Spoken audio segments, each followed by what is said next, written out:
suis Gaël Aymon, je suis auteur jeunesse, donc ça veut dire que j'écris des livres pour un public qui va de, on va dire, du 7-8 ans jusqu'aux ados et jeunes adultes.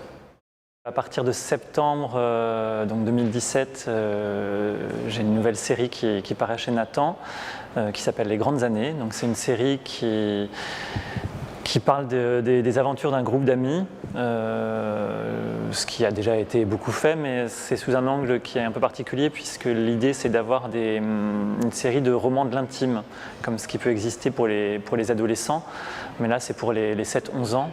Et donc c'est une série qui se veut à la fois tendre, drôle, et puis aussi qui fait grandir en fait. Donc à chaque tome, on a une émotion, un événement, quelque chose qui va faire grandir les personnages et le lecteur aussi.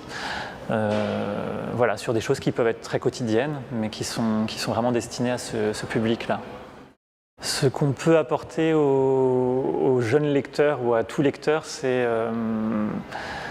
sans doute pas délivrer un message ni quoi que ce soit d'autre, c'est le plaisir de raconter des histoires. Moi je ne vais pas aller chercher plus loin en fait.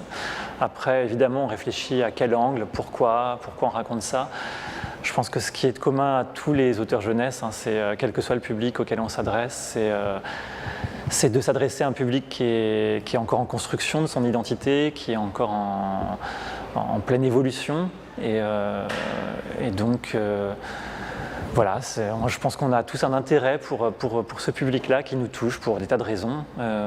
Après, moi, vraiment, l'idée, quel que soit le livre, c'est de leur raconter des histoires qui les distraient, qui puissent faire ressentir des émotions, qui puissent aussi parfois être le livre qui va les faire lire, ou qui va les réconcilier, ou qui va être l'élu parmi plein d'autres livres, celui qui les touche eux, à qui ils s'adressaient précisément.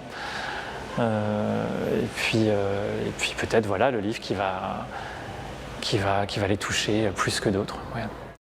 Je ne sais pas s'il faut absolument se nourrir de la vie quotidienne de ses enfants. Moi j'ai des enfants, j'essaye de ne pas le faire, c'est quelque chose qui me dérange un peu. Je trouve qu'il y a un côté un peu vampire qui me dérange en fait, donc je préfère... Oui, on est sûrement sur des ressentis, des souvenirs de choses qu'on a pu connaître dans notre vie, qu'on va transformer, dont on va faire autre chose, qu'on va rendre méconnaissable, qu'on va amener plus loin. Et puis après, évidemment, se nourrir, même inconsciemment, bien sûr, de la réalité de ces enfants, les enfants qu'on rencontre toute l'année dans les classes. Les faits divers, j'en sais rien, les films qu'on voit, les livres qu'on lit aussi des fois. Mais tout ça, c'est une cuisine qui se fait à l'intérieur de la tête, des fois sans être totalement consciente. Et voilà, bon, j'essaye quand même d'inventer des histoires qui n'existent pas, même si dont moi je n'ai pas vécu en tout cas l'exact déroulement. Je ne sais pas s'il y a une différence de liberté entre l'écriture pour les adolescents et l'écriture pour les enfants, les juniors, on va dire les 7-11 ans pour le coup. Dans l'écriture elle-même, il n'y a pas forcément une différence dans la liberté qu'on peut s'autoriser. Après, dans les thématiques, il va quand même y avoir plus de liberté pour les adolescents, évidemment, parce qu'on peut aborder des choses beaucoup plus sombres, beaucoup plus difficiles. Il y a des tas de choses que les petits ne maîtrisent pas, dont ils n'ont pas les codes, ils n'ont pas les références, ils n'ont pas la connaissance. Mais il y a aussi des choses qu'on ne peut plus raconter aux grands, donc ça se rééquilibre. Il faut à chaque fois s'adapter, il faut retrouver une connexion avec cet âge-là et regarder ce public-là et ces personnages avec bienveillance et prendre au sérieux leurs préoccupations. C'est vraiment pour moi, c'est la seule chose d'où je pars, c'est prendre au sérieux le personnage et le lecteur.